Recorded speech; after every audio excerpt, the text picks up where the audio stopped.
Shalom Lekulam, shalom para todos, que o Eterno te abençoe e te guarde, a você, sua casa, sua família e toda a sua parentela. Nessa noite, nós vamos dar continuidade à nossa série de estudos Apocalipse. Hoje estudaremos o capítulo 5 de Rizaion, Revelação, Apocalipse. Vamos dar continuidade a esse maravilhoso estudo, esse maravilhoso livro. Muito bem, capítulo 5. Se o capítulo 4 você já achou complicado, se o capítulo 4 você já sentiu um pouco de dificuldade, vá se acostumando que a partir de agora a tendência é ficar cada vez mais complexo o estudo do livro de Apocalipse. Então, vamos tentar a cada estudo, a cada aula, passar o máximo para vocês de informações, tentar trazer o texto do contexto original para o seu entendimento, mais fácil possível, de uma forma fácil, de uma forma prática, como sempre buscamos fazer. Não estou dizendo que sempre consigo isso, mas sempre buscamos fazer isso durante os nossos estudos. Então, sem demora, vamos para o capítulo 5, verso 1, que nos diz o seguinte. Já coloquei todo o texto na tela, do verso 1 ao verso 3, para ficar mais fácil para você visualizar. Revelação, capítulo 5, verso 1, nos diz assim: Va'ere vehine binim haishev al hakiseh sefer katuv panim ve'achor ve'chatum beshiva chotamot. E vi, va'ere, e vi, verine, e estava binim na mão direita, Hayeshev al-Hakiseh, daquele sentado ao trono, ou seja, o Eterno, como já vimos no capítulo 4. Havia sobre a mão direita daquele que estava sentado sobre o trono, ele viu um sefer, um rolo, um livro. Mas não pensa em livro como, por exemplo, algo assim como temos hoje. Sefer, não só no Tanar, como também nos escritos nazarenos, refere-se a rolos, pergaminhos, rolos. Não estou dizendo que é algo pequeno, mas rolos. Tanto que você vai ver que no final do verso cita 7 rotamot. Shiva, vem de Sheva, 7 rotamot. Rotamot quer dizer, é o plural de selo, selos. Então, o selo era justamente o que lacrava os rolos. Você enrolava o rolo e colocava um selo para que ele não desenrolasse. Você enrolava o rolo, pergaminho, e aí você vinha com um selo, que era mais um fechamento, né? Como uma carta que você coloca um fechamento, com um pouco de cola. O selo é mais ou menos a mesma coisa. É para lacrar e não permitir que o pergaminho se desenrole, tá? Isso é um selo. Esse selo aqui não tem nada a ver com carta. Não pensa em carta dos dias de hoje. Uma carta que necessita de um selo, colocar um selo. Não tem nada a ver. Tem nada a ver com esse tipo de selo. O selo aqui, rotamot, tem a ver justamente com selar, com fechar, com fechamento. Selagem no sentido de fechamento, não selagem no sentido de se pagar a tarifa do mensageiro, dos correios, por exemplo. Não tem nada a ver com mensageiro ou correios. Tem a ver com selagem, tem a ver com fechamento, tem a ver com estar lacrado, estar fechado, ou seja, está selado. O selo na escritura não tem a ver com mensageiro. O selo na escritura tem a ver com fechamento, com estar lacrado, estar fechado. É interessante que, com o passar do tempo, os mensageiros, tem a ver um pouco a ideia, porque quando você entrega uma carta a um mensageiro para entregar a outra pessoa, essa carta tinha que ir selada. Tinha que ir selada no sentido de tinha que ir lacrada, tinha que ir fechada, porque o mensageiro ele não tinha autorização para abrir e ler o conteúdo. Ele tinha a obrigação de levar como estava a carta selada e entregar selada ao destinatário. A não ser que ele fosse um arauto, ou seja, ele além de levar a mensagem, ele também tinha a autoridade para ler a mensagem. Aí sim ele podia abrir, romper o selo. Então, é mais ou menos por aí. O selo tem a ver com estar lacrado, estar fechado. O texto diz que esse livro, esse rolo que estava sobre a mão do Eterno, sobre a sua mão direita, lembre-se, Yamin, Bimim, vem de Biniamim, filho da mão direita. Yamin, ou Yamina, mão direita, a direita, a destra, vocês já aprenderam que tem a ver com a execução, com fazer, com colocar em prática, com executar. A mão na escritura tem esse simbolismo, ainda mais quando utiliza a mão direita. Aí sim que você deve, com toda certeza, entender que está se falando de executar, está se falando de fazer algo, está se falando de colocar algo em prática. E não apenas ficar algo na teoria, não, fazer, praticar. Quando diz que o livro está na mão do Eterno, esse livro está escrito, Katuv, tá vendo? Katuv, ele está escrito.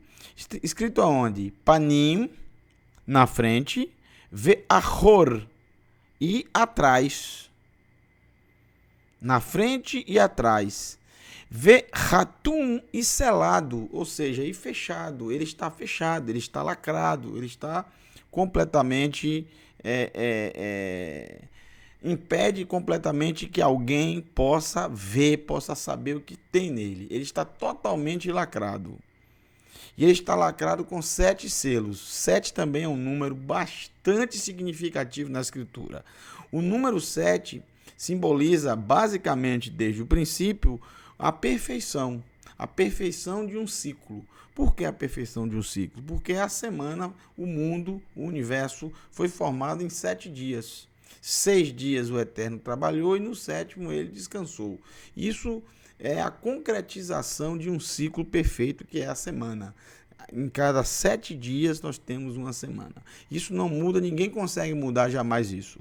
Ninguém consegue criar uma semana de 8 dias, de 5 dias, não tem como, é impossível. Para ser perfeita, a semana tem que ter 7 dias.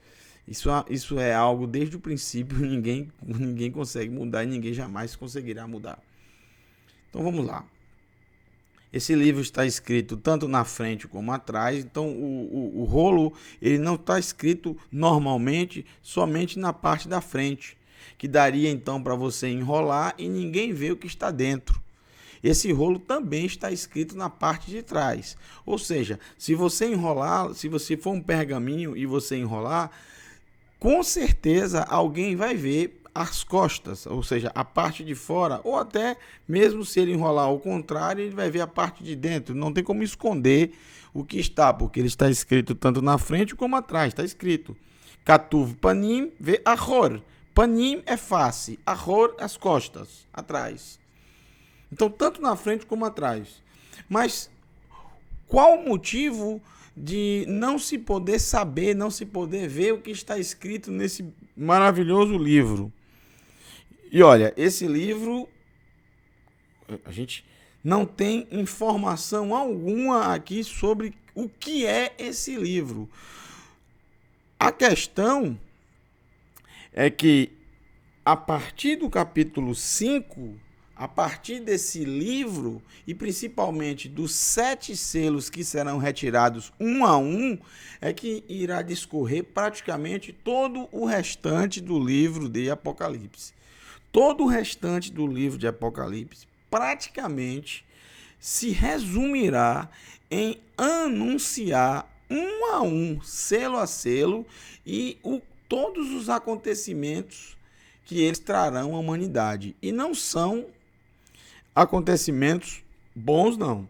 A maioria deles são, para não dizer todos, são grandes tragédias para a humanidade em geral, como um todo.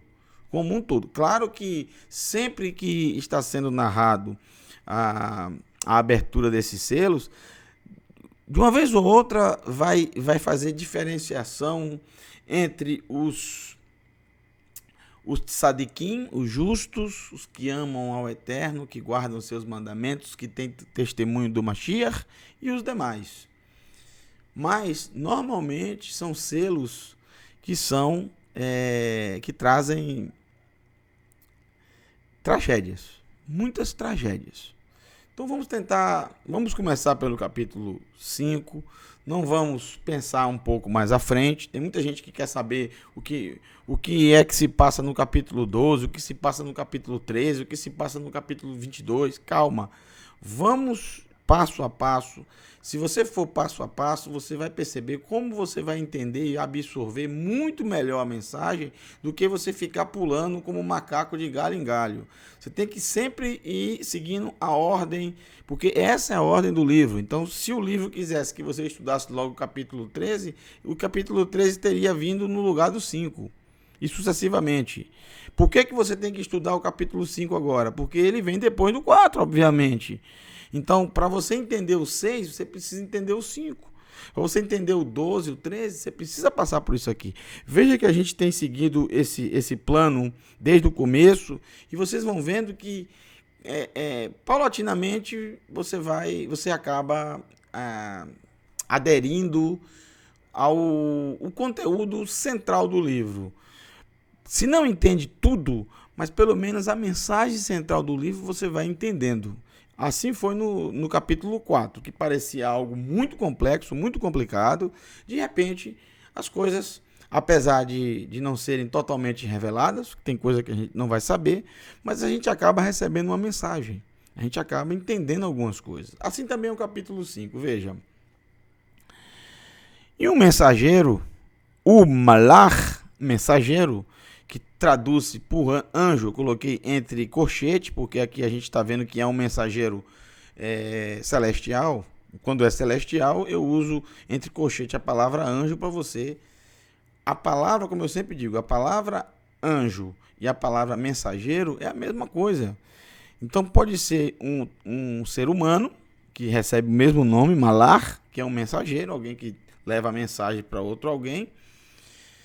Alguém que leva a mensagem de alguém para outro alguém, ou um mensageiro celestial, que é alguém que traz a mensagem do Eterno para entregar para alguém, normalmente assim. Então, existem muitas classes de seres celestiais. Não vai pensar que tudo é anjo, não. Os únicos que são anjos são os mensageiros. Existem muitas outras classes, serafim, queruvim, e outros que nós nem sabemos e nem conhecemos. Cada um com a sua função. Os mais citados na Escritura são os melachim, os mensageiros. Esses são os mais citados porque, com toda certeza, são os mais utilizados pelo Eterno para se comunicar com o ser humano. Os demais praticamente não se comunicam com o ser humano. Os queruvim não se comunicam com o ser humano. Não há nenhum texto na Escritura que mostre um queruv se comunicando com o ser humano. Como também não há nenhum serafim. Claro, há visões, né? Você tem uma visão, tal, tudo bem. Mas estou querendo dizer... Você lê o texto, por exemplo, você vai ver o texto que um mensageiro aparece para Yehoshua. Você vai ver um texto que um mensageiro aparece para Yaakov. Você vai ver um texto que um mensageiro aparece para a mãe de Shimshon, Sansão, a esposa de Manoah. Mensageiro, leva a mensagem. Agora, eu não conheço nenhum texto que trate de um queruv aparecendo para alguém, por exemplo. Não, porque a função não é essa. A função de um queruv é proteger, como vimos já no livro de Bereshit. Muito bem. Então, esse Malach, Adir quer dizer glorioso, um mensageiro glorioso, um mensageiro exaltado, um mensageiro glorioso. Então, um mensageiro glorioso, Raiti, eu vi. Corê, proclamando, Bekol Gadol, em voz grande, ao pé da letra. Kol, na voz, Gadol, grande. Na voz grande quer dizer em alta voz. O que é que esse, entre aspas, glorioso Adir, glorioso mensageiro está proclamando? Mi yadav rav lo lipetoach et hasefer. Mi yadav, quem, mi é quem. Yadav, quem possui. Yadav, mão. Ravlo, mão grande. Assim, mão poderosa. É uma forma hebraica de. Eu sempre digo, eu tento de todas as maneiras traduzir de uma língua como é o hebraico para o português, pra você entender. Não é fácil, pessoal. Quando eu leio em hebraico, eu entendo o que está aqui, mas eu preciso passar para você entender aí. Mi yadav, quem na sua mão, ravlo, li petoar, quem na sua mão grande, poderosa, ou seja, quem possui uma mão grande, ou seja, quem possui poder, quem possui autoridade, quem possui mão grande, ou seja, ele tem autoridade, ele tem poder, ele pode fazer aquilo. E esse anjo glorioso, destacado, esse mensageiro destacado, celestial, por isso que eu chamei de anjo, ele proclama. Veja, a função dele é levar uma mensagem, e ele leva essa mensagem, e a mensagem dele não é uma pergunta. A mensagem dele não é... Um mensageiro, ele pode levar todo tipo de mensagem. Ele pode levar pergunta, ele pode levar afirmação, qualquer tipo de mensagem. Aqui ele traz uma pergunta. Ele não dá a resposta. Ele faz uma pergunta em alta voz. O que significa? Para todos ouvirem. Para todo o universo ouvir. Para todo o universo prestar atenção e tentar responder. Quem tem mão grande, quem tem autoridade, quem tem poder, quem tem realmente, como diz aqui no Nordeste, quem tem bala na agulha. Quem tem bala na agulha. Outros vão dizer, quem tem farinha no saco. Entendeu agora o que é a expressão? Mi yadav ravlo. Quem tem farinha no saco. Quem tem bala na agulha. Quem tem poder, quem tem autoridade. Eu sei que tem outros ditados sinônimos do que eu falei. Então, você pode colocar aí embaixo aí na descrição do vídeo também. Ou no chat, para os companheiros que estão acompanhando agora. Isso é bem interessante, né? A gente trocar essas informações regionalizadas. Não existe língua mais difícil que o português, com tanta regionalização na nossa língua. Quem tem autoridade? Lipetoar, vem de petar, abrir. Quem tem autoridade para abrir? Et HaSefer, o livro. Ou lehatir et romatav. Quem tem autoridade para abrir o livro e para romper os selos. Que além de abrir o Sefer, esse Sefer tem 7 selos. Esses 7 selos impedem que qualquer pessoa possa ver. Os 7 selos cobrem o que está escrito na frente e o que está escrito atrás. Ninguém pode ler, ninguém tem autoridade. Primeiro, para abrir o rolo. E segundo, além de abrir o rolo, que ninguém tem essa mão para poder tomar da mão do Eterno, que está na mão do Eterno, na mão direita do Eterno. É alguém que possa ir para a mão direita. Olha só. É alguém que possa ir para a mão direita do Todo-Poderoso, para execução. Alguém que... É um livro que está para ser executado. É um livro que está escrito o que deve ser feito, o que deve ser executado, o que deve acontecer. Tudo o Eterno deixou preparado, tudo. Recentemente no Shabat, nós, na parte da manhã, no Shacharit, nós iniciamos o estudo do capítulo 2 de Bereshit, de Gênesis. Antes, a gente leu o último verso do capítulo 1, que diz: Yom HaShishi, o sexto dia, Vaicholu HaShamayim v'Haaretz v'chol tzevaam, Vaichal Elohim bayom HaShivii melachto asher asá. No sexto dia, os céus e a terra estavam terminados. Elohim fez os céus e a terra, todo o seu exército, tudo que existe. E ao findado o sexto dia, ele disse: vejam, percebam que é muito bom. Tov meod. Então, por causa desse texto, que o Eterno fez todas as coisas, que inclui céus, terra e todo o seu exército, ou seja, tudo que existe o Eterno deixou pronto. Não ficou nada para depois. Tudo ficou pronto. Tudo. Não só as coisas visíveis, como coisas que nós não conseguimos ver, como coisas que acontecerão depois. O Eterno já sabe de tudo. Para ele não existe passado, presente ou futuro. Para ele é uma coisa só. Ele não vive dentro do tempo. Ele não vive no tempo. Ele é atemporal. Nós somos temporais, porque nós temos início, meio e fim. Ele não tem nem início, nem meio e muito menos fim. Entenderam?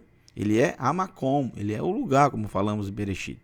Então, a gente citou, por exemplo, citando os sábios, 10 coisas que o Eterno criou antes do Shabat. Por que a gente fala criou antes do Shabat?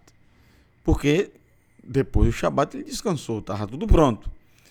E são coisas que aparecem nas Escrituras, coisas que não poderiam aleatoriamente aparecer. Como, por exemplo, a terra se abrir naquele exato lugar, naquele exato momento, e engolir Korah. Vocês têm que entender que o Eterno ele não é pego de surpresa. Vocês têm que entender que o Eterno, para o Eterno não há surpresas, para o Eterno não há... Ele está ali, de repente algo acontece e ele tem que intervir. Não, ele já sabe tudo o que vai acontecer. De antemão, antes mesmo de acontecerem. Está escrito. Antes mesmo que aconteça, antes mesmo que venha uma palavra em nossa boca, ele já sabe exatamente o que nós vamos falar. Ele sabe tudo, gente. E tudo já ficou pronto. Os sábios talvez esqueceram de uma coisa. O mar se abrir exatamente naquele lugar, naquele momento, e o povo passar. E se fechar exatamente naquele lugar, naquele momento, quando o povo já tinha passado e os egípcios se afogaram ali. Tudo pronto. Isso vocês vão entender quando chegarmos a um determinado momento de revelação com um dos textos mais difíceis da Escritura Sagrada. Quando Yohanan, de acordo com esse ensino dos sábios, das coisas criadas, né, que o Eterno já deixou tudo pronto, porque para ele não há surpresa, para ele não há... Tudo ele sabe que vai acontecer, então ficou tudo pronto. Uma jumenta falar não é algo por acaso, ele já sabia de tudo, já deixou pronto, já programado a boca da jumenta, ou seja, em um determinado momento da história, num horário específico, num dia específico, aquele animal iria falar. Então, não foi assim uma coisa acidental, não foi uma coincidência, não, ele já deixou programado isso, porque ele sabe de tudo, sabe tudo. O texto é o seguinte, no livro de Revelação, ele vê o cordeiro que foi morto antes da fundação do mundo. Ora, que texto mais estranho esse? Cordeiro que foi morto antes da fundação. Olha que estranho isso, né? Cordeiro que foi morto antes da fundação do mundo. Como é que a gente entende esse texto? Como é que ele poderia ser morto antes da fundação do mundo? Antes da fundação do mundo, a tradução seria assim: antes da inauguração, para ficar melhor para você entender. Antes da inauguração do mundo, obviamente após o Shabat, né? Porque a primeira semana é como se fosse um momento de ajustes. A inauguração se dá de fato no Shabat, é uma festa de inauguração, e aí começa o primeiro dia, o segundo dia depois, tudo funcionando, por si mesmo. O Eterno já deixou tudo pronto. Não tem nada mais, tudo está pronto, não tem nada mais a ser criado, está tudo pronto, tudo. O cordeiro que foi morto antes da inauguração do mundo. Como é que ele foi morto antes da inauguração do mundo? A gente só entende quando a gente vê essa Mishnah dos sábios que dizem as coisas que foram feitas antes. Então, o que é que a gente entende quando Yohanan diz que o cordeiro foi morto antes da fundação do mundo? Ora, não é que ele estava vivo antes da inauguração do mundo e de repente alguém chegou, não sei quem, chegou e matou esse cordeiro. E aí acontece o texto, o cordeiro morto antes da fundação do mundo. A questão é só você entender o que disse os sábios. Existia antes a boca da jumenta, existia antes a boca da terra. Ora, existia a boca da jumenta lá no... Não, estava programado uma jumenta falar em um determinado momento. Então, quando diz o cordeiro que foi morto antes da fundação, antes da inauguração do mundo, quer dizer, o Eterno já tinha programado para o Hashem. Esse cordeiro que em determinada época da história, numa Pessah para o Hashem, durante o domínio dos romanos sobre Eretz Israel, naquela Pessah do ano 3787, Baruch Hashem, bendito seja o Eterno. Exatamente ali, não foi um acidente de percurso. É isso que Yohanan quer dizer. A morte de Yeshua não foi um acidente de percurso. O Eterno não dormiu, não cochilou e quando acordou, o que fizeram com meu filho? Não, ele já estava preparado. Ele já estava morto antes da fundação do mundo. Ou seja, antes da inauguração do mundo, o Eterno já sabia e já preparou esse momento de antemão. É isso que significa, entendendo? Para o Hashem. Então tem coisas que a gente lê dos sábios e a gente acha um pouco estranho, mas eles usam muitas parábolas também. Então... são muitas parábolas que eles usam, assim como Yeshua usava muitas parábolas, os sábios no Talmud, eles utilizam muitas parábolas. Tem gente que não entende e acha que é uma coisa completamente fora da realidade. Mas, gente, perceba, sempre os sábios, desde os tempos antigos, sempre utilizaram parábolas. Se você olha para as parábolas de Yeshua, sem nenhum tipo de paixão, sem saber realmente o que é Yeshua, e você lê a parábola e não sabe que trata-se de uma parábola, você vai achar estranho do mesmo jeito. 10 virgens se casando com apenas um homem, um semeador, ele é profissional, é a profissão dele, que não acerta o lugar da semente, sai jogando sem querer à beira do caminho, joga nos espinhos, até que consegue jogar. Ou seja, são coisas que não fazem sentido. A semente de mostarda ser a menor das sementes, de jeito nenhum. E pior, ela crescer e chegar à árvore mais alta de todas, pior ainda. Então, são muitas as parábolas, não só de Yeshua, mas de qualquer sábio, eles não fazem muito sentido. Você não deve levar ao pé da letra, você deve tentar descobrir o que ela quer dizer. E dessa forma, quando você descobre, é uma pérola que você achou. Exemplo, vou dar um exemplo aqui, que falamos no Shabat, de um sábio, Hanina Ben-Dossa, de abençoada memória. Ele fala por exemplo, sobre o carneiro de Abraão, que já estava pronto, que o Eterno preparou antes, o Eterno já sabia desse momento. Aquele carneiro, não, exatamente naquele horário, naquele momento, não ficou enroscado ali, sem mais nem menos. Não foi uma coincidência. Não foi uma coincidência. Ali foi preparado pelo Eterno. Então, o Rabino Bendo, Rabino é uma palavra um pouco mais recente, né? O Rabi Hanina Ben-Dossa, ele cita uma parábola. Aquilo eu vejo como uma parábola. Por exemplo, as cinzas daquele carneiro serviram para o altar, do sacrifício. Mizbeach Neroshete, o altar de bronze. A base do altar de bronze foram as cinzas daquele carneiro que Abraão sacrificou no lugar do seu filho Isaac. As cinzas, que coisa estranha. A pessoa acha isso um absurdo e a gente, presta atenção, isso é uma parábola. Perceba que as cinzas, o que simboliza as cinzas? É que o sacrifício foi feito, foi aceito pelo Eterno, foi queimado, e você pega a cinza, recolhe as cinzas, inclusive com roupa, o sacerdote com roupa de linho para recolher as cinzas. Há todo um ritual, as cinzas foi colocada na base do altar. O que é que significa a base? A base é a estrutura inicial.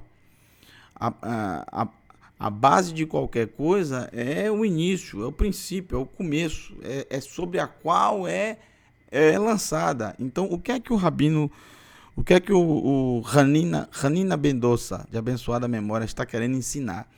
Que todas as vezes que os filhos de Israel fossem ao altar de bronze fazer seus sacrifícios, eles estavam fazendo sacrifício sobre a base daquela cinza daquele cordeiro, daquele carneiro. Que base é essa? Falando de forma agora, traduzindo essa parábola, explicando essa parábola para vocês, essa parábola. A base é a fé incondicional de um homem como eu e você, nosso pai Abraham Avino, conhecido como pai da fé, que entregou o que ele mais amava no altar para oferecer ao Eterno. Provou que ele amava Adonai sobre todas as coisas, inclusive sobre o filho que ele quis tanto na vida. Então, a parábola desse sábio, ele quer dizer, quando os filhos de Israel forem a esse altar, oferecer os seus sacrifícios, essa tem que ser a base. Eles têm que ter a fé incondicional no Criador, senão não vai adiantar nada os sacrifícios. Entenderam? Então, eu entendo perfeitamente quando eu leio essas parábolas. Por quê? Porque eu já tenho um certo tempo de estudo da Escritura. Apesar de conhecer muito pouco ainda a Escritura, eu já tenho eu consigo ligar os pontos, eu consigo entender as parábolas. Eu sou um pouquinho bom de parábola, viu? Eu gosto de parábola. Gosto muito. Sabe por que eu gosto de parábola? Porque nos faz pensar. Tem gente que quer as coisas prontas. Ó. Prontinho já. Quer a água fervida, o café coado, o leite, o açúcar, o adoçante, seja lá o que for, tudo mexidinho. Só para tomar, não quer ter o trabalho de ferver a água, fazer o café, né? Ferver a água, colocar o pó do café no coador, passar a água quente. Não quer. Ele quer tudo pronto. São os, entre aspas, sábios fast food. que é tudo pronto já. Comida pronta congelada. Quer uma comida pronta congelada, colocar no micro-ondas. Às vezes nem no micro-ondas quer que ela já saia ali do congelador pronta para comer. Nem quer ter o trabalho de passar no micro-ondas. Veja lá, preparar o alimento. Então é mais ou menos por aí. Vamos lá. Só esse adendo, né, para... Às vezes a gente traz certas coisas e as pessoas não entendem bem. Mas, olha, quando a gente traz algo para vocês, pelo menos de minha parte, eu trago algo condizente com a escritura, algo que tem muito a ver para você, para abrir os seus olhos. Porque se eu tive os meus olhos abertos, eu quero que você tenha também, eu quero que você entenda também. Verso 3. E agora vem a parte do capítulo 5, uma das partes mais incríveis, mais emocionantes, porque não se achou velo nimtsa Rav Koach, e não se achou grande poder, velo nimtsa, não se achou, não se encontrou, Rav Koach quer dizer poder.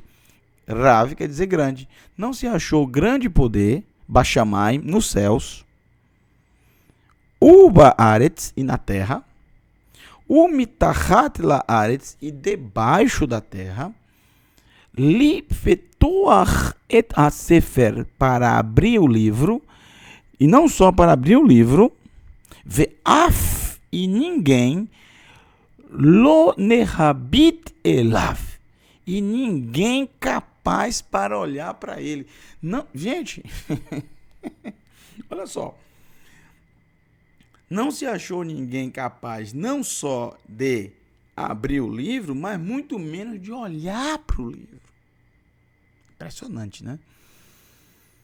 Estarrecedor, porque Yohanan, quando está tendo essa visão, quando a mente dele está adentrada nesse lugar e ele está vendo tudo isso, ele fica incomodado, porque isso mexe com ele.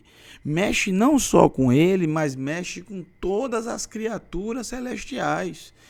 Segundo a visão de Yohanan, esse grande mensageiro, esse mensageiro glorioso, ele fez uma pergunta em alta voz e ninguém respondeu.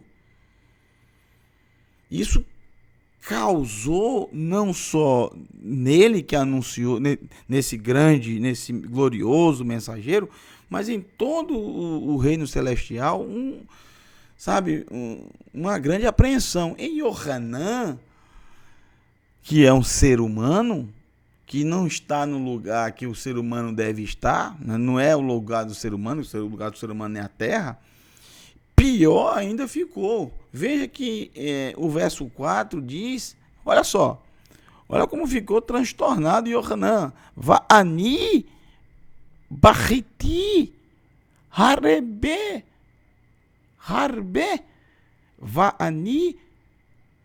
Va'ani bachiti, e eu chorei harbe, muito.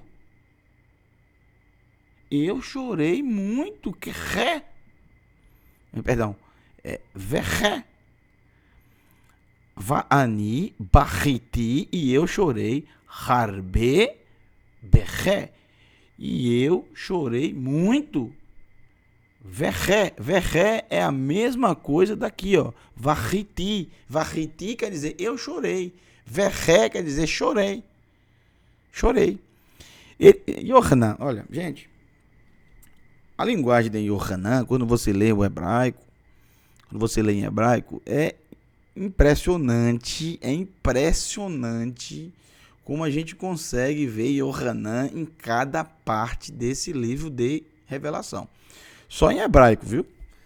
Em hebraico você consegue ver plenamente, porque olha a quantidade de repetição. Vocês vão ver essas repetições em todos os capítulos de Revelação. Essa forma de Yohanan exagerada de passar as coisas, típico de alguém do Oriente Médio.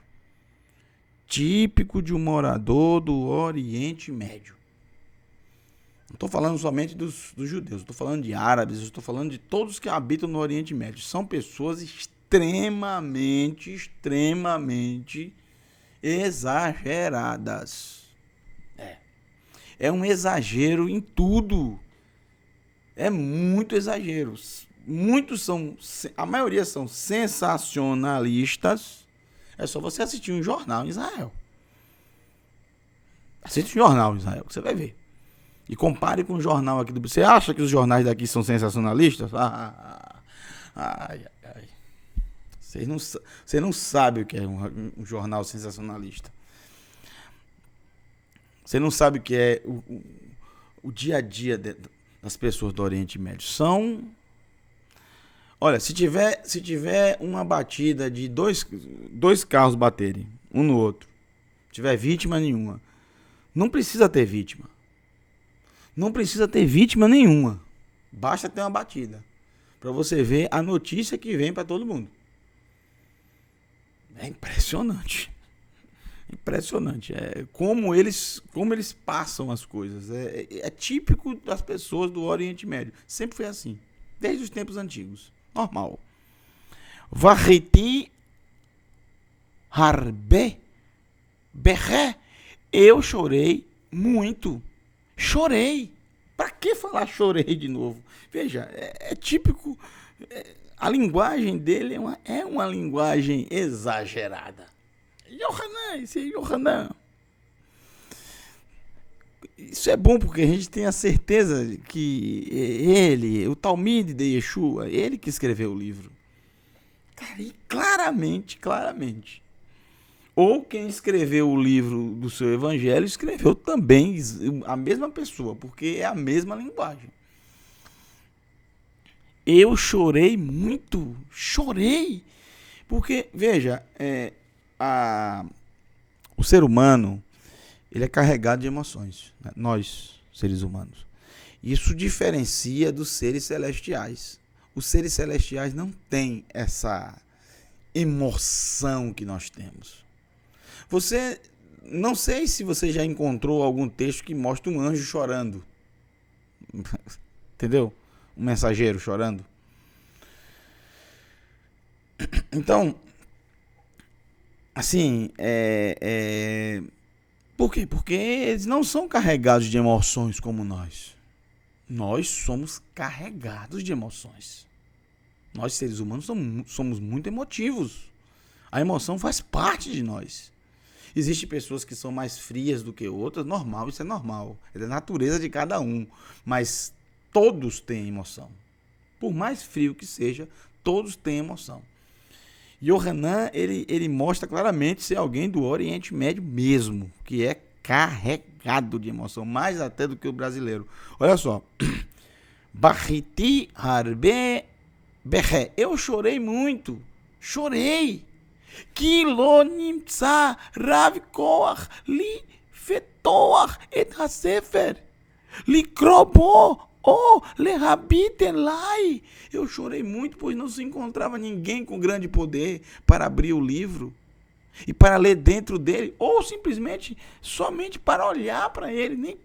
Não tinha ninguém que tivesse esse poder, essa autoridade para olhar para ele.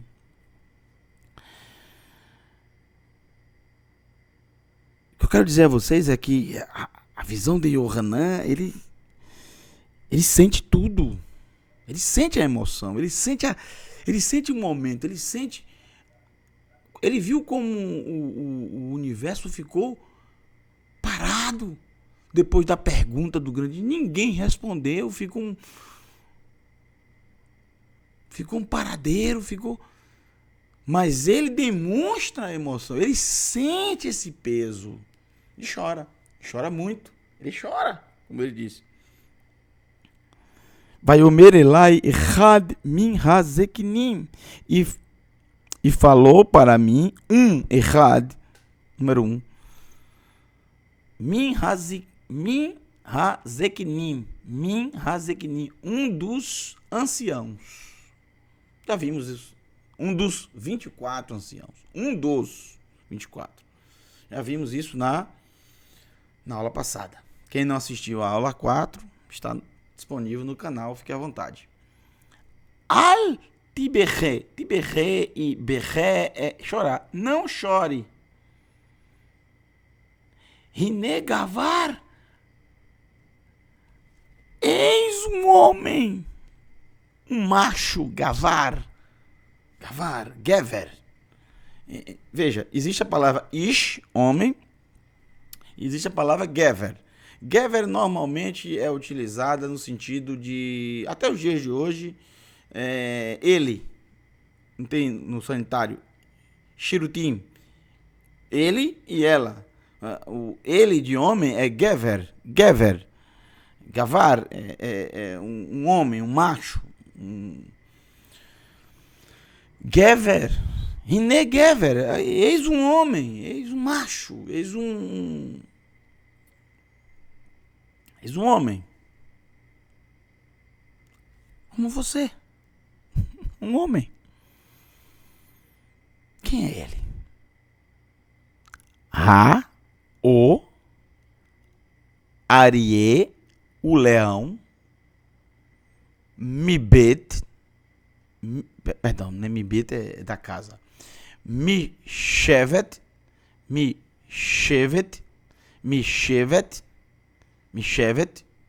Ou seja, da tribo, Mishevet. Yehuda, o leão da tribo de Yehuda. Eis o homem. Encontramos o homem. Baruch Hashem. Encontramos. Chegou o homem. Ele chegou. Ele agora está disponível. Ele agora está aqui. Arie, o leão, Mishevet, da tribo, Yehuda, de Yehuda. 5 mais 1, 6. 6 mais 200, 206. 206 mais 10. 206 mais 10, 216. 216 mais 5, 221. 221 mais 40. 221 mais 40, 261. 261 mais 300, 561 mais 2, 563. 563 mais 563 mais 9, 572. 572 mais 30, que é Yehuda, que eu sei que Yehuda é 30, eu tenho certeza. 602. Arie Mishevet Yehuda dá 600, valor numérico 602. 602.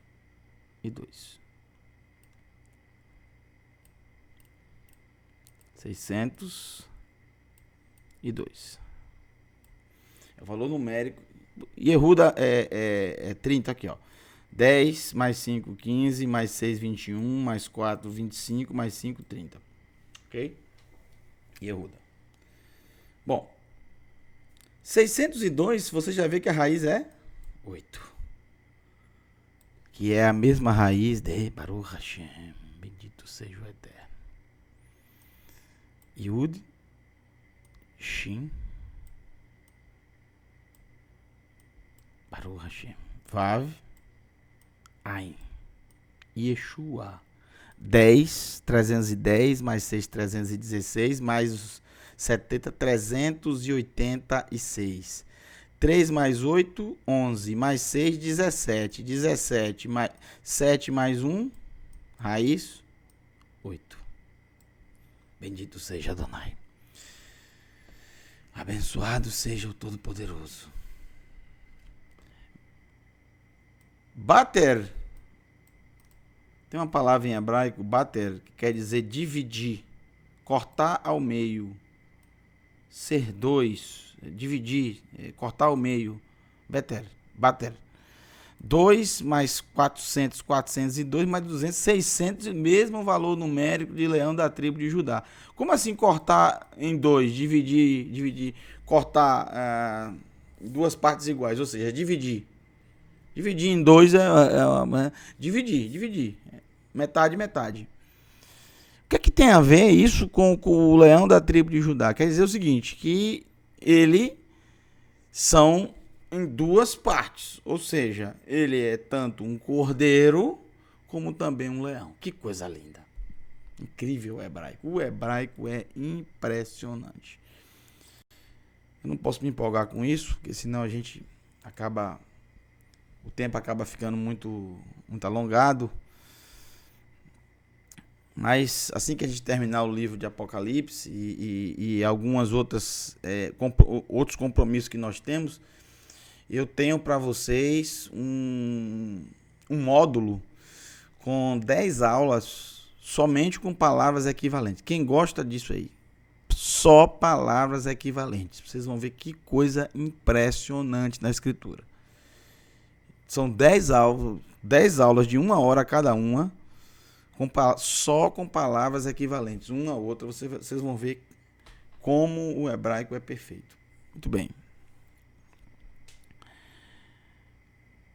O leão da tribo de Yehuda. O leão da tribo de Yehuda,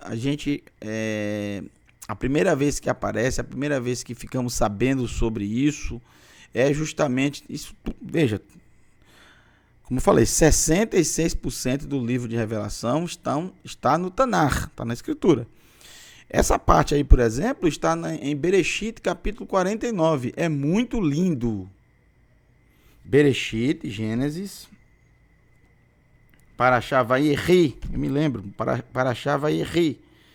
Bereshit, capítulo 49, a partir do verso 8. Que coisa linda.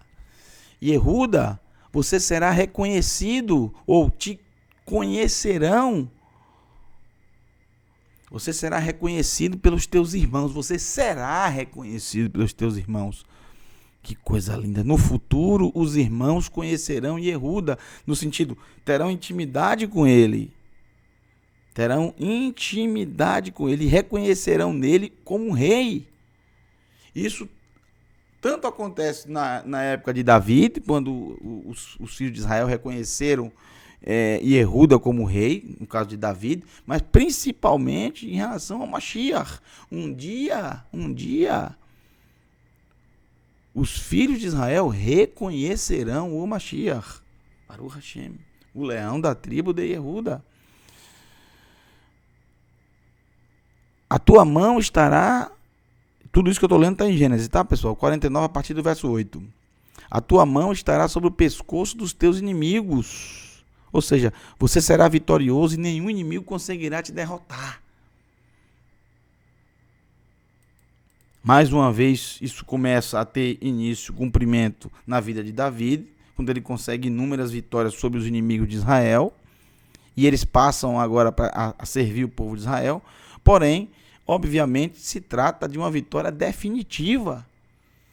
Principalmente quando o leão da tribo de Yehuda venceu a morte. E ressuscitou ao terceiro dia, Baruch Hashem. Todo o poder, toda a autoridade me foi dada nos céus e na terra.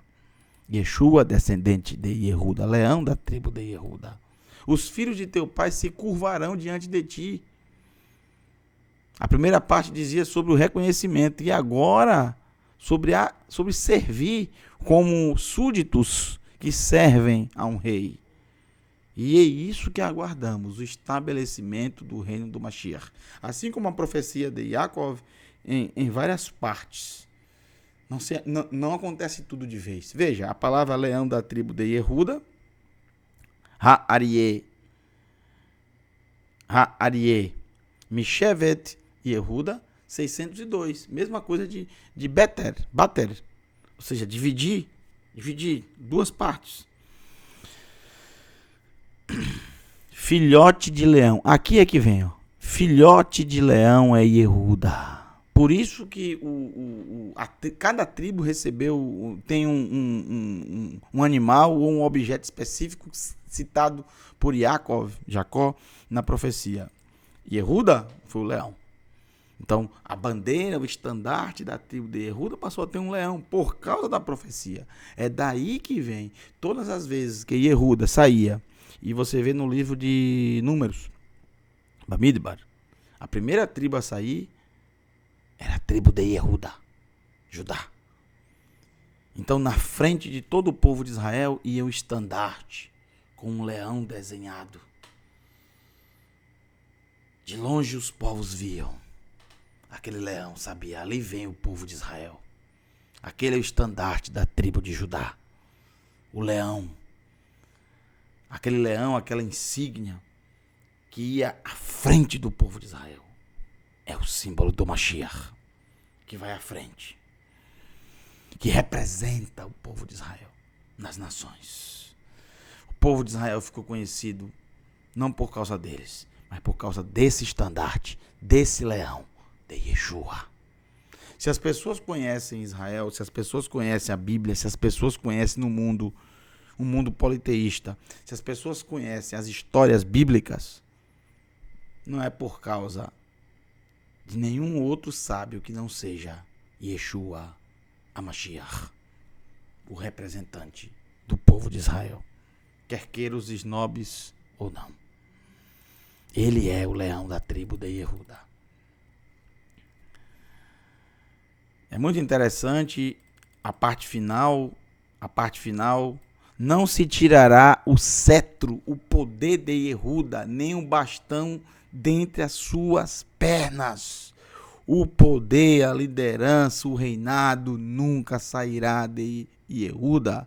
De Tzion, ki mitzion tetse Torah, udva Hashem Yerushalayim. Ki mitzion, de Sião sairá a Torá, a palavra de Adonai de Yerushalayim. Como disse o próprio Yeshua, a salvação, a libertação vem dos Yehudim, dos judeus. Eles conhecem. É deles que virá a libertação, exatamente. Dessa tribo. A tribo de Yeshua, a tribo de Yehuda. E por fim obedecerão, seguirão a ele os povos, as 10 tribos que se separaram da liderança de Yehuda. Por fim, os povos. Veja, outra profecia também relacionada a isso. Vou ler dois textos. O primeiro, os dois no mesmo livro do profeta Yeshayahu. Estou tentando falar um pouco mais baixo, porque eu estou aqui num quarto de um hotel, para não incomodar os hóspedes. Não estou em casa. Não queria deixar vocês essa semana sem o estudo, então estou fazendo aqui num quarto do hotel, onde eu estou em viagem. Capítulo 9. Capítulo 9. Primeiro eu quero ler o capítulo 9. A partir do verso... Não, eu sempre digo isso. Eu não suporto a ideia de ler o capítulo 9, verso 5 e o 6 e não ler o que está antes no capítulo 9, verso 1 nas Bíblias cristãs e no capítulo 8, verso 23 nas Bíblias judaicas. No entanto, não haverá mais escuridão ali para quem agora está em angústia. Baruch Hashem. No passado, a terra de Zevulun e a terra de Naftali receberam menos consideração. Uma terra de atrasados, retrógrados, ignorantes, como diz o povo de Israel, Am Haaretz, o povo da terra, o povo ignorante. Mas no futuro ele honrará o caminho do Kinneret, o caminho do lago, além do Iardém, a Galil das nações. O povo que vivia em trevas viu uma grande luz. Baruch Hashem. Para quem vivia na terra que jaz na sombra da morte, a luz surgiu. Tu engrandeceste a nação e aumentaste a sua alegria. Verso 5. Pois uma criança nasceu para nós, um filho nos foi dado. O domínio repousará sobre os seus ombros. E a ele será dado o nome Peleioet El Gibor Avi Ad Sar Shalom. Peleioet El Gibor Avi Ad Sar Shalom. Maravilha de conselheiro, Elohim poderoso, Pai da eternidade, príncipe da paz, de modo que estenda o domínio e perpetue a paz do trono e do reino de David, para mantê-lo e sustentá-lo por meio da tzedakah e mishpat, da justiça e da retidão, da tzedakah, ajudar os necessitados, fazer justiça no sentido de ajudar os necessitados. Desde agora e para sempre, o zelo de Adonai realizará. Que coisa linda. Que coisa maravilhosa. Baruch Hashem. E também quero ler logo de antemão, aproveitar que está aqui, capítulo 11 de Yeshayahu, verso 1. No entanto, um ramo emergirá do tronco de Ishai. Um broto crescerá de suas raízes. Raiz de Davi vem disso aqui. Davi é o filho de Ishai. Aí vem as 7 manifestações no verso 2. As 7 manifestações que falamos na aula passada, na aula 4, capítulo 4. Então não vou falar novamente por causa do tempo. Você volta lá e pega cada uma delas. Está tudo aqui. Mover de sabedoria, entende? Mover de Adonai, o mover de Adonai. Adonai se movendo, se manifestando. Com ele vem o mover de sabedoria e entendimento. Juntos, sabedoria e entendimento. O mover de conselho e autoridade, poder. Conhecimento e temor de Adonai. Conhecimento e temor de Adonai. 7. O mover de Adonai. Sabedoria e entendimento. Conselho e poder. Temor de Adonai. Conhecimento e temor de Adonai. 7. Na aula passada está tudo lá, bem explicadinho, você pode verificar. Continuando lendo o capítulo 11, você vai encontrar incrivelmente aqui sobre o mundo vindouro, falando sobre a restauração de todas as coisas, a restauração do Gan Éden, por exemplo, dos animais, da natureza, a harmonia entre os animais não mais carnívoros, coabitando com o ser humano, com crianças inclusive. Agora eu quero que você veja o verso 10. Naquele dia, a raiz de Ishai será como uma bandeira para os povos. As nações a procurarão, e o lugar onde ela descansa será glorioso. Naquele dia, Adonai levantará a mão novamente. Aqui a gente diz, olha o verso 10. Naquele dia, a raiz de Ishai será como uma bandeira para os povos. A bandeira, ou seja, o leão no estandarte. As nações a procurarão, as nações irão até ele. As 10 tribos perdidas. Quer ver que está falando disso?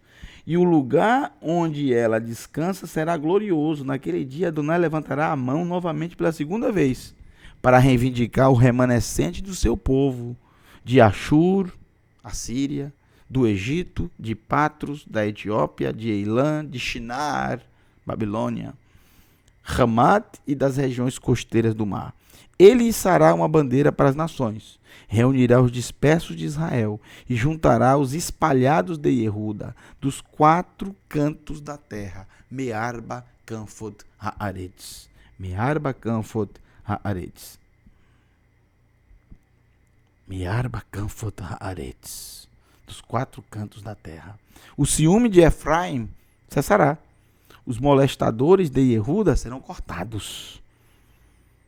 Efraim não terá mais inveja de Yehuda. Eles descerão sobre os flancos dos Filistim a oeste. Saquearão juntos o povo do leste. Porão as mãos sobre Edom e Moabe. E o povo de Amon lhes obedecerá. Baruch Hashem. Bom, eu li isso aqui porque aqui fala do leão da tribo de Yehuda, da raiz de David, para abrir o livro e romper os 7 selos. Ele tem essa autoridade. E olhei, e eis que no meio do trono e dos 4 seres viventes, e no meio dos anciãos de pé, os 24 anciãos, dos 4 seres viventes, um cordeiro como abatido, Um cordeiro com aparência de abatido, ou seja, um cordeiro que havia sido abatido, que havia sido morto. E possuía 7 chifres. Chifre na escritura sagrada tem a ver com poder. Chifre é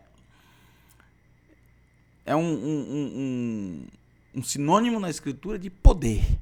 Poder, autoridade.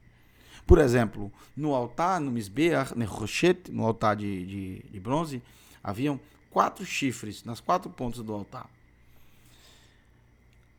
Quando se pegava ali, era tocando na autoridade, no poder supremo. Ou seja, ninguém tinha poder para executar uma pessoa que pegasse no chifre do altar. Por quê? Porque ele tocou ali no poder, na autoridade do Eterno. Ele pediu clemência. Ninguém poderia executar um outro. Ninguém poderia abater um outro que estivesse segurando o chifre no altar. Quem fizesse isso seria punido com a morte.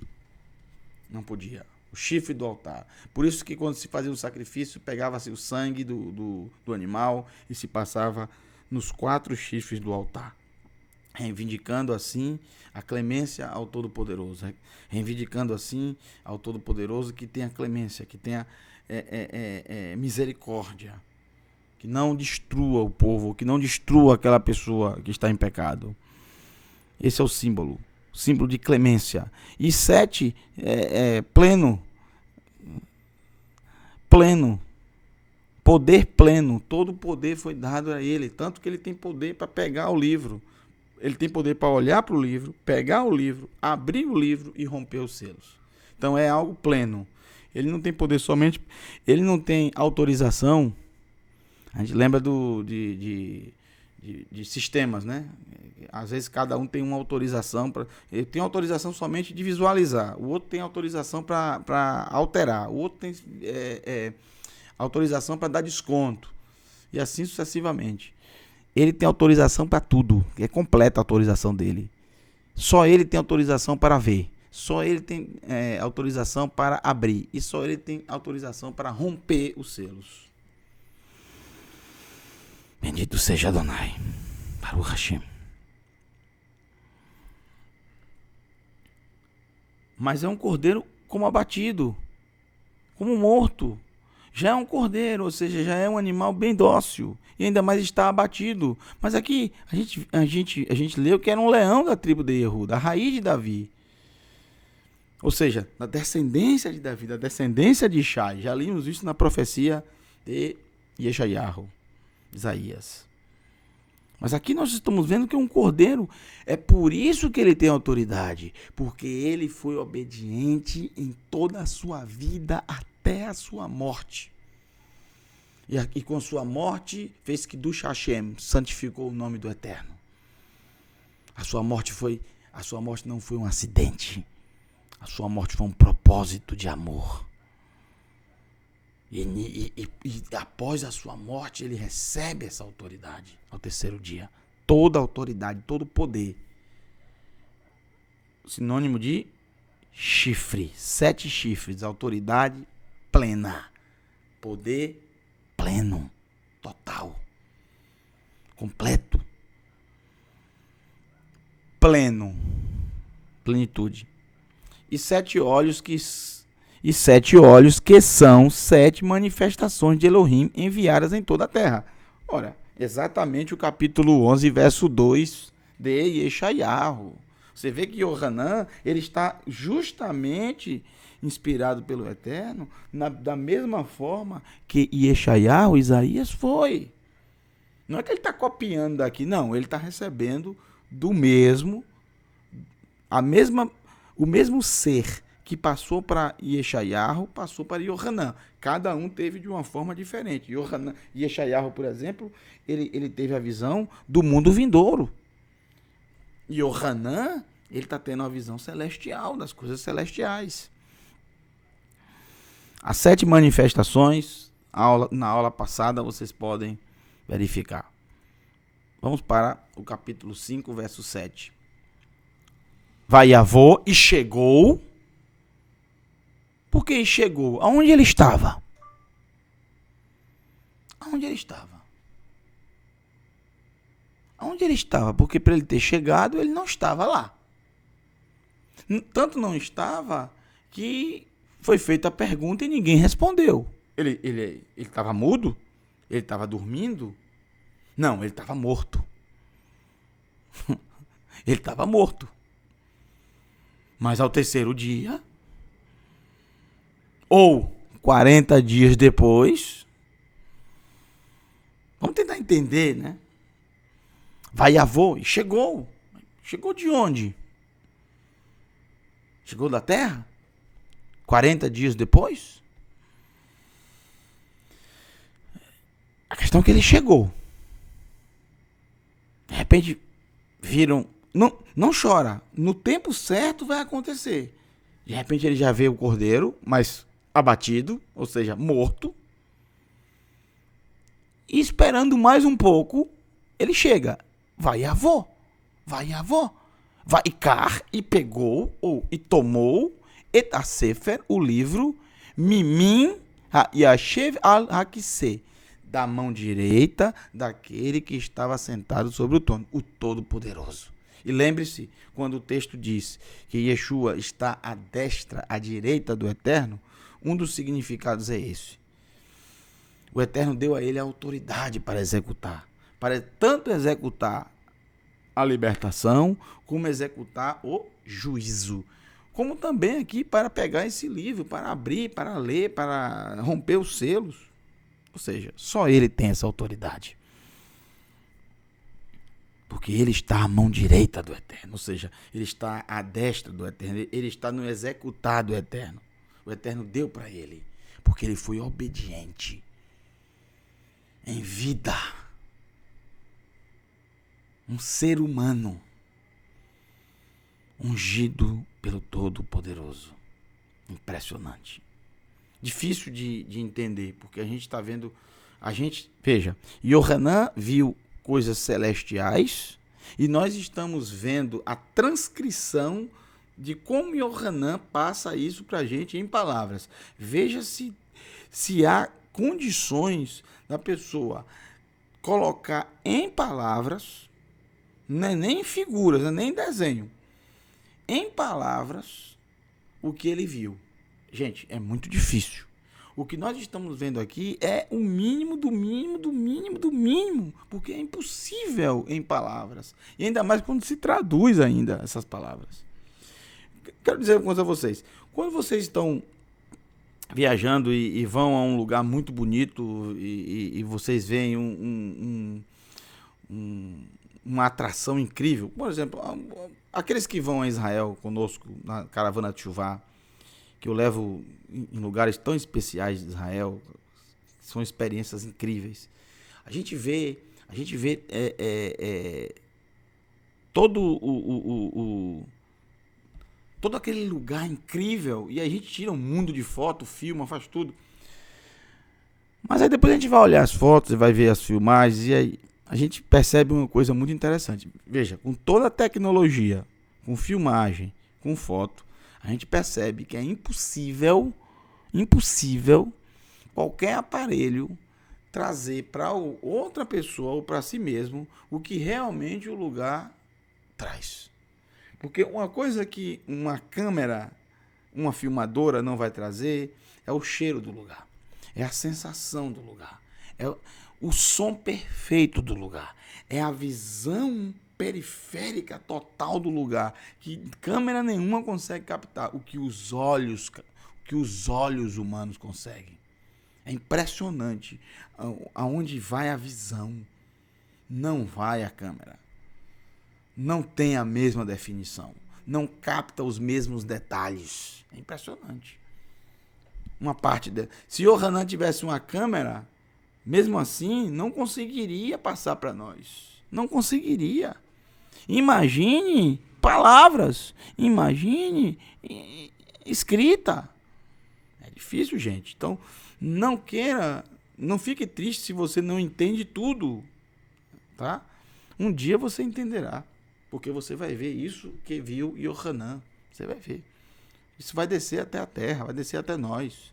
Baruch Hashem, essa cidade maravilhosa, como está descrito no próprio livro de revelação. Bom,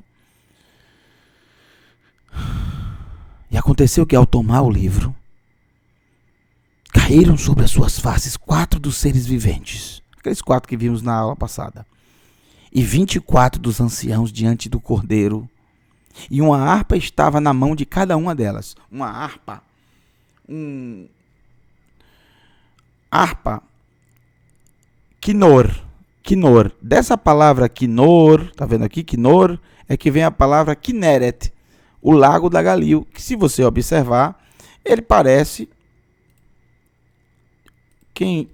Eu levo, inclusive, para você ver ele de cima, tá, gente? Todo completo. Ele parece uma harpa. O Kineret. Por isso que quem viu esse lago das montanhas disse... Kineret, parece uma harpa. O formato realmente é exatamente esse. Kineret. Daí que vem o lago da Kineret, conhecido como Mar da Galileia. Uma harpa estava na mão de cada um deles. E também incensários de ouro, melot, cheios, e ketoret, cheios de incenso. Para mais informações, os itens do Mishkan, do tabernáculo. Parashá, Terumá. Tá tudo lá. Todos os significados. Você precisa... Né? O que significa o Ketoret? E o Hanan ajuda você aqui. Ele coloca. Ó, já explicamos isso, mas ele coloca aqui, para ajudar os leitores. Tefilot HaKedoshim Henah. Ali estão representando as orações dos santos. Quem são os santos? Os que praticam os mandamentos. Os santos são os que praticam os Kedoshim. Parashá Kedoshim. Vaikra capítulo 30. Vaikra capítulo 30. Vaikra 30. Não. Não é Vaikra 30. De novo eu cometi essa gafe. É Parashá 30. É Vaikra 19. Vaikra 19, Parashá 30. Pronto. Já explicamos sobre isso na Terumá. A Ketoret simboliza as orações que sobem até o Eterno. Quando é queimada o incenso. Então, os anciãos estavam com a harpa na mão. E isso a gente começa a perceber o seguinte, que esses anciãos, eles parecem ser mais humanos, diferentemente dos 4 seres viventes. Os anciãos, eles têm muitas atitudes dentro do livro de Revelação, atitudes de seres humanos, como por exemplo como vimos no capítulo 4, que eles tiram as coroas para servir ao Eterno, para adorar Adonai. E aqui também é a mesma coisa. Aqui você vê eles com a harpa na mão, para tocar, eles vão tocar um cântico, eles vão cantar um cântico, né? E não só isso, eles estão com incensários na mão. Isso é um pouco de um reforço que esses anciãos parecem realmente tratar das 24 turmas, como vimos. Por quê? Porque nós estamos vendo harpa na mão. Isso é atribuição normalmente nas escrituras de levitas. Como também os incensários, levitas. Mas que tipo de levita? Os sacerdotes. Os sumos sacerdotes. Incensários. Somente eles poderiam ter isso aqui. E os incensários queimam incenso. E o incenso simboliza as orações. As orações. Quais são as orações que sobem ao Eterno? As orações dos santos. Os que praticam os mandamentos. Está escrito. Só um adendo, me lembrei agora. No livro de Provérbios. Provérbios, Mishlei. Capítulo 28. Olha que interessante. Tem a ver com oração, né? Nada melhor do que ler esse texto agora. Rapidamente. Nosso horário já está um pouco avançado. Capítulo 28 de Provérbios. Olha que coisa interessante. Verso 9. Se uma pessoa não ouve a Torá, até mesmo a sua oração é uma abominação. Se não ouve a Torá, até mesmo a sua oração, que é uma coisa tão pura, tão maravilhosa, uma oração é uma coisa linda. Mas se ele não dá ouvidos à Torá, se ele não presta atenção, ou seja, se ele descarta a Torá na sua vida, o ensino do Eterno, por que ele vai fazer oração para o Eterno? Se você descarta a herança deles, que ele entregou à humanidade, se você descarta os ensinamentos dele que ele entregou à humanidade, para que você vai fazer uma oração para ele? Não faz sentido. Até mesmo a oração se torna uma abominação. É o que diz o texto aqui. E cantavam um cântico novo. Isso aparece várias vezes no livro de Salmos. Shir Hadash. Aparece diversas vezes no livro de Salmos. Exemplo, só um, por causa do tempo, tá, gente? Eu já disse que não ia ficar dando esses spoilers para vocês. Vocês têm que procurar isso nas escrituras. Vocês têm que pegar o texto que você vê na tela e procurar. Você tem a Davar aí que você pode baixar para o seu computador, para o seu notebook, e você fazer a sua pesquisa, a sua busca. Busque os textos para achar. Pronto. Capítulo 149 de Tehillim, Salmos. Cantem a Adonai Shir Hadash, um novo cântico. E seu louvor na Assembleia dos Santos. Baruch Hashem. No ajuntamento da Assembleia. Vai Shiru e cantaram. É interessante que a palavra cantar é a mesma palavra de cântico, tá vendo? Só que flexionada. Vai a Shiru e cantaram Shir Hadash, um novo cântico. Lemor, dizendo. Um novo cântico porque é um momento novo, é um momento que ainda não havia acontecido. Porque de repente não tinha ninguém para abrir esse livro, não tinha ninguém que pudesse olhar para esse livro, não tinha ninguém que pudesse abrir e romper os selos. De repente aparece um cordeiro como morto e de repente ele está vivo e apto para poder pegar o livro, abrir o livro e romper os selos. Incrível. E aí, por causa disso, eles começam a cantar. Com a harpa na mão e com o quetorete. A harpa na mão tocando esse cântico que parece estar sendo alimentado pelas orações dos santos. Baruch Hashem. O cântico diz: para ti que és digno para tomar o livro, só tu és digno. E não só tomar o livro, abrir os selos, pois estavas abatido. Por que tu tem esse poder? Por que tem esse grande poder? Por que tem essa grande mão? Por que tem essa autoridade?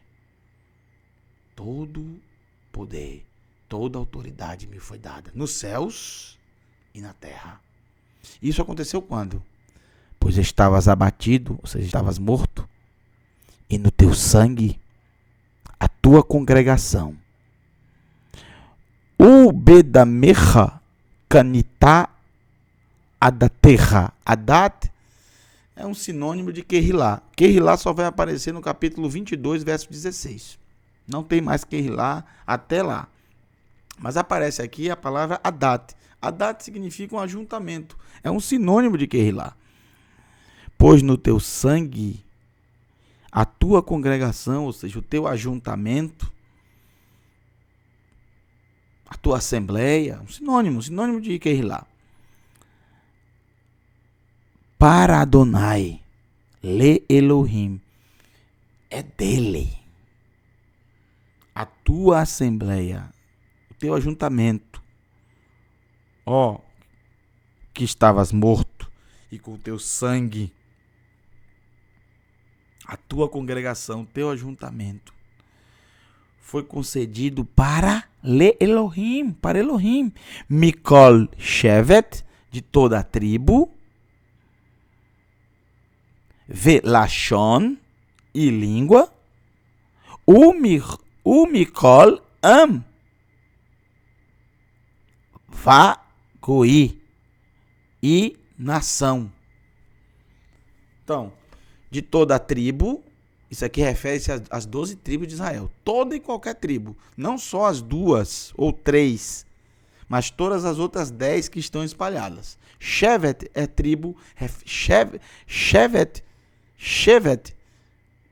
é a mesma palavra que vimos anteriormente. Mesma palavra, né? Mishevet Yehuda. Aqui refere-se às 12 tribos de Israel. Não só as 3, mas toda. Mikol, todas. Lashon, língua. Pessoas que falam outras línguas. Aí depois vem Mikol am, de todo o povo. E Goi, nação. Goi, nação. Então, essa primeira parte não é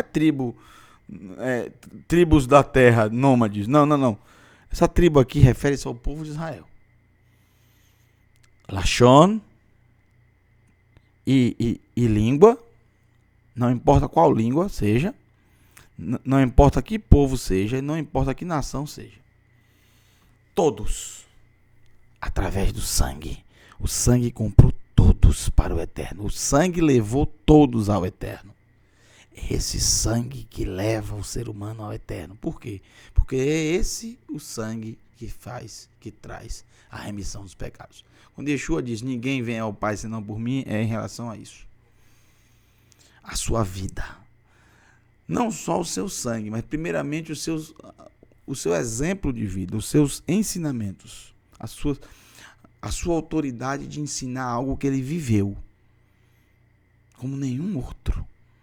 E após isso, o seu sangue, que é a remissão do pecado. Mas a remissão do pecado quando nós entendemos que precisamos de arrependimento. Ninguém tem os pecados perdoados quando não há arrependimento. Você só vai ter os pecados perdoados se você se arrepender deles. Aí você vai precisar de um corban, de um substituto. E eu apresento aqui para vocês um que tem toda essa autoridade, porque ele está vivo para o Hashem, com seus méritos. O verso 10 de Revelação é exatamente você ler capítulo 19, outra dica que eu estou dando. Como eu estou bonzinho hoje, viu? Estou bonzinho. Shemot, Êxodo, capítulo 19. Shemot, capítulo 19, verso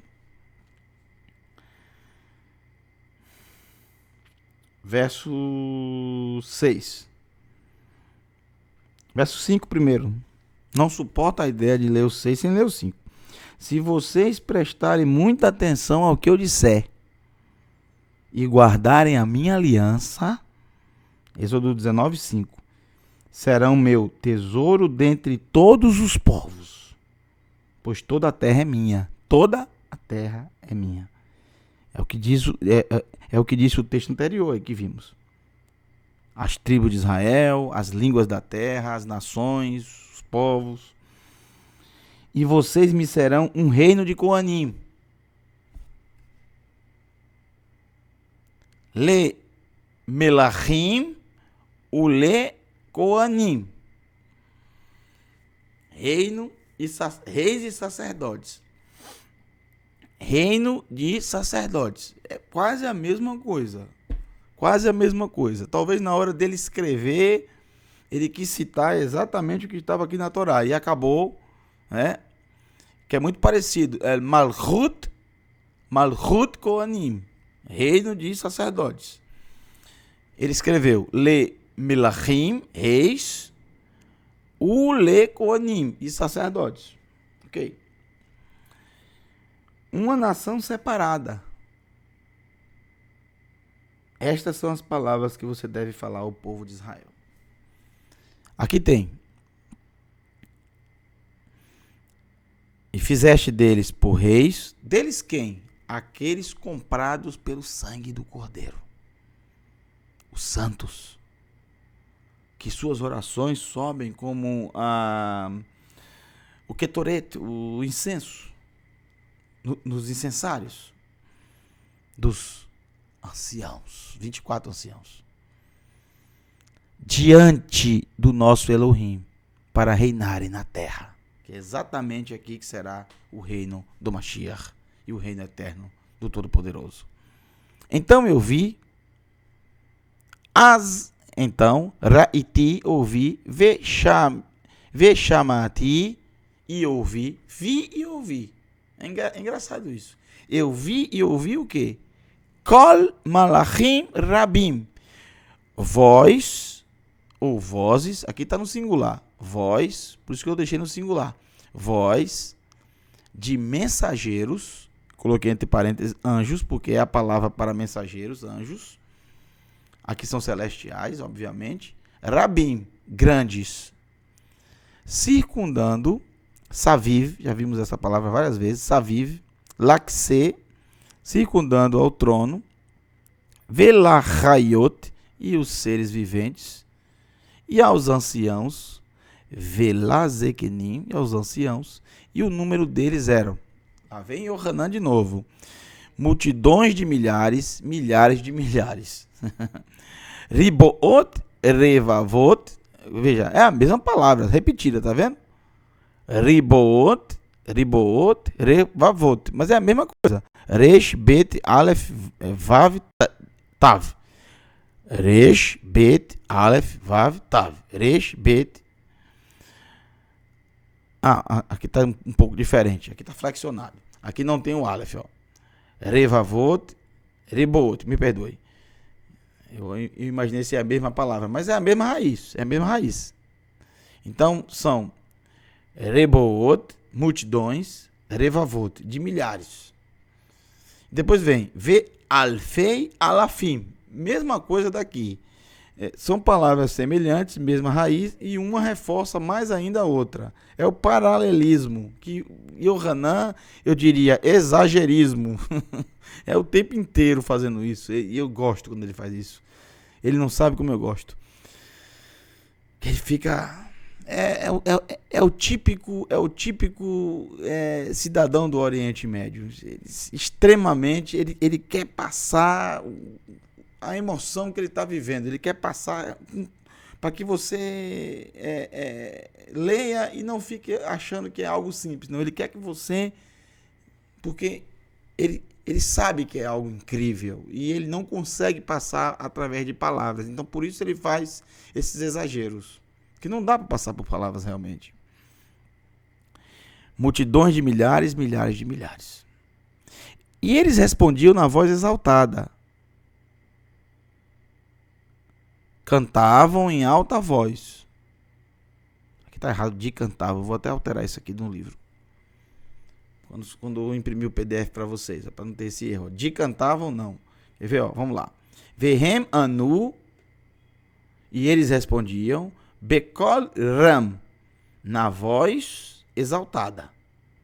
Navá lacé. E eles cantavam.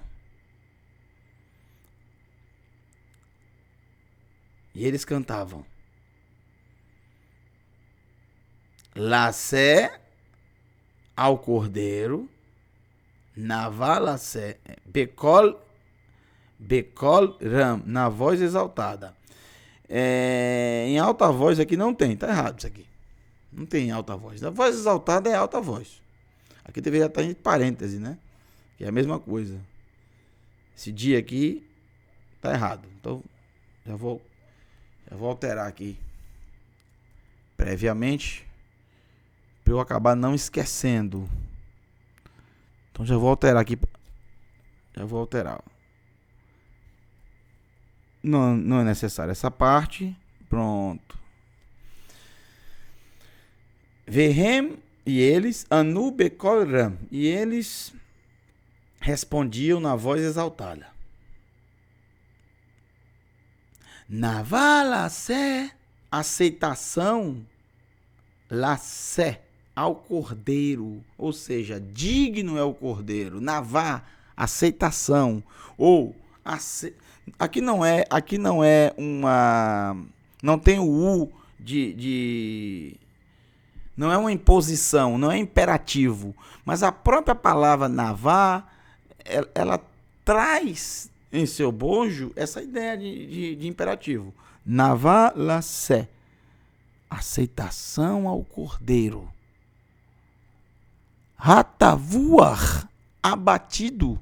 Hatavuar, o tavuar, abatido, morto. Não, morto é morto, mas alguém que foi abatido é alguém que foi morto. Você abateu um boi, você matou o boi. Você abateu um soldado, você matou um soldado. Você abateu o cordeiro, você matou o cordeiro, obviamente. Aceitação ao cordeiro, o abatido, o que morreu. Por que não querem aceitá-lo? Porque ele morreu? Ele ressuscitou dos mortos. Lakahat, para tomar, para receber. Ou seja, digno é o cordeiro, o que foi abatido. Ele é digno para quê? Ele é aceito para quê? Aceitação aqui está dizendo, ele foi aceito para isso. Ele foi aceito. Essa aceitação aqui não tem a ver aqui com a terra, tem a ver justamente com o ambiente que ele está agora, o ambiente celestial. Então ele foi aceito. Aceito por quem? Por aquele que está sentado no trono e que tem um livro na sua mão direita, o Criador de todas as coisas. Hamakom, o lugar. Adonai, o Todo-Poderoso. Aceitação ao cordeiro, ou seja, digno é o cordeiro. O que foi abatido, o morto, o abatido, para receber poder e riqueza, e sabedoria, e poder de novo. E o Hanan que gosta de repetir. E honra, e glória, e brachá, e bênção. Baruch Hashem. E todas as criaturas que estão nos céus, e na terra, e debaixo da terra, e que estão sobre a face dos mares, e todas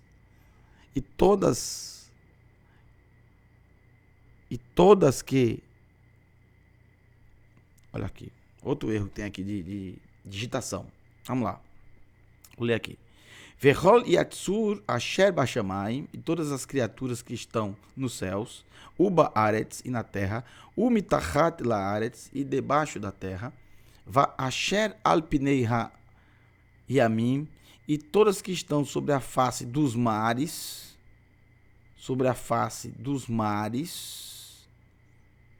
todas que estão sobre a face dos mares, Vechol asher bahem chamati onim, Vechol, e todas, asher que bahem chamiti, e todas que neles há, e tudo que neles há, todas que estão nas faces das águas, e tudo que neles há, e tudo que há no mar, chamati, eu ouvi responderem, e tudo que neles há, e todas as coisas que neles há, pronto, tá certo, e todas as coisas, e todas que as coisas, esse que aqui tá digitado de forma errada, outra coisa a corrigir aqui. Vamos corrigir aqui. Ficar bonitinho a tradução. E todas. Pronto. E todas as coisas. Agora sim. E todas as coisas que neles há, eu ouvi responderem dizendo: para o que está assentado sobre o trono e para o Cordeiro. Ele ouviu tudo que há no céu, tudo que há na terra, debaixo da terra, sobre a face do mar, e tudo que neles há, e tudo que está no mar. Eles responderam dizendo para o que está assentado sobre o trono, o Criador, e para o Cordeiro. O que eles disseram? A bênção e a honra e a glória e o domínio até ad Olmei Olamim. Várias vezes ele repete isso aqui. Eternidade das eternidades. Você está incluído nisso aqui?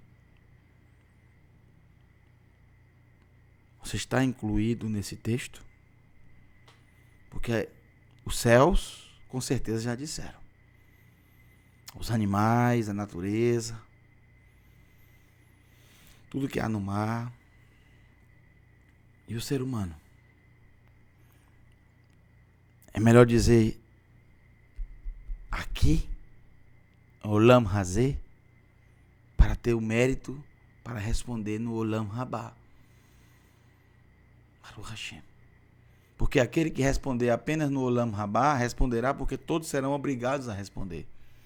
Se você responde aqui nesse mundo, você terá o mérito de dizer lá com toda a autoridade e com todo prazer também. Não por obrigação lá.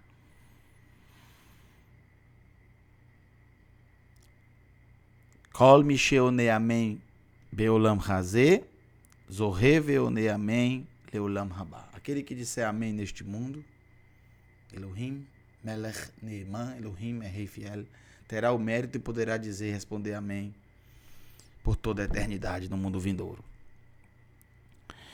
Por último, o último verso, para a gente finalizar o capítulo 5, verso 14. Baruch Hashem. E os 4 seres viventes responderam. Tá vendo o que eu disse? Amém. Elohim, Melech, Neeman. Elohim é rei fiel. Elohim, Melech, Neeman.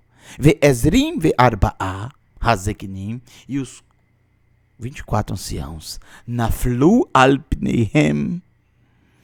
Caíram sobre suas faces e se prostraram novamente para o que vive eternidade das eternidades. Ou seja, o eterno que está sentado sobre o trono.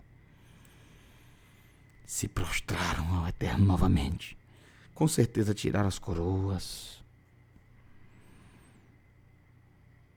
E se prostraram ao eterno.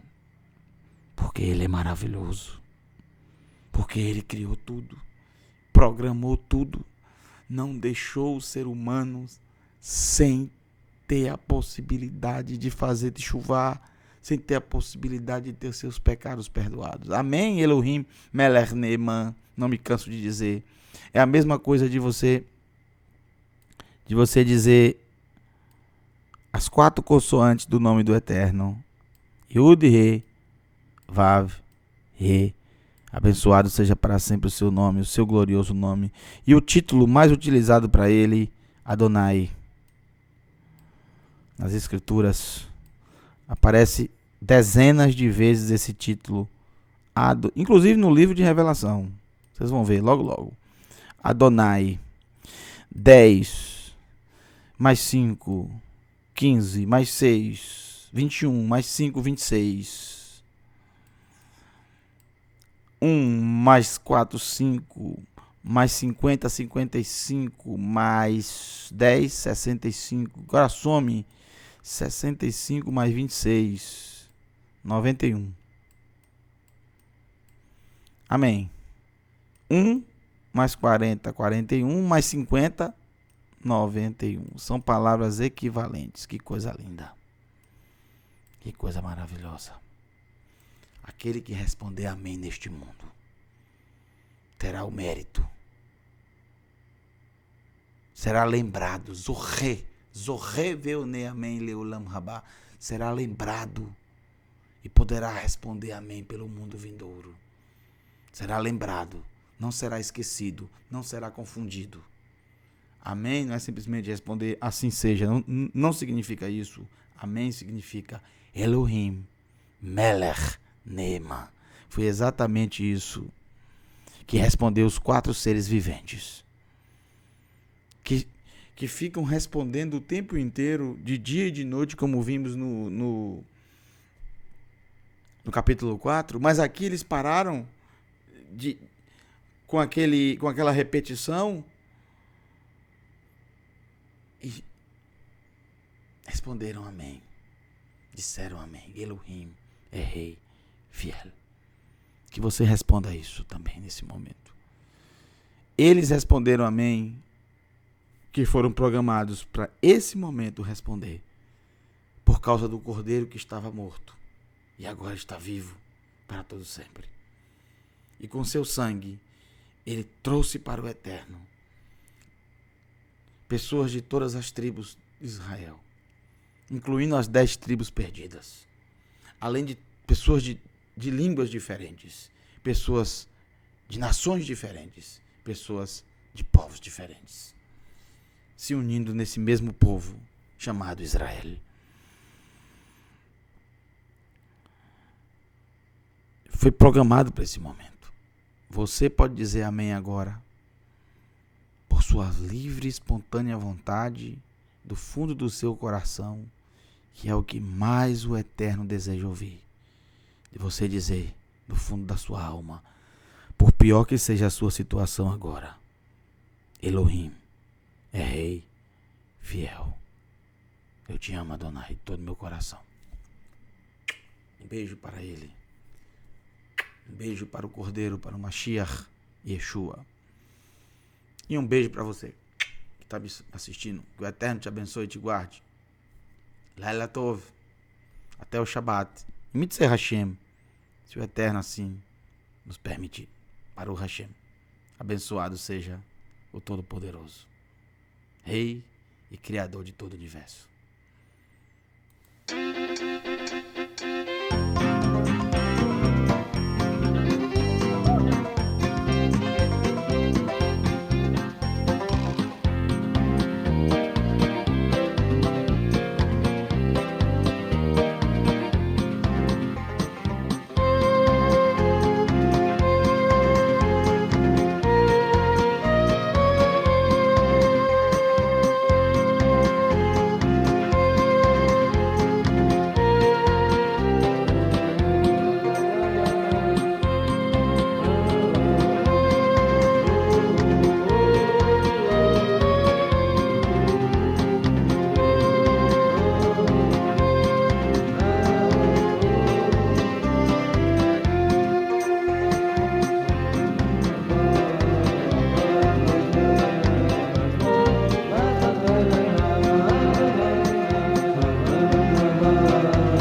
Lecha,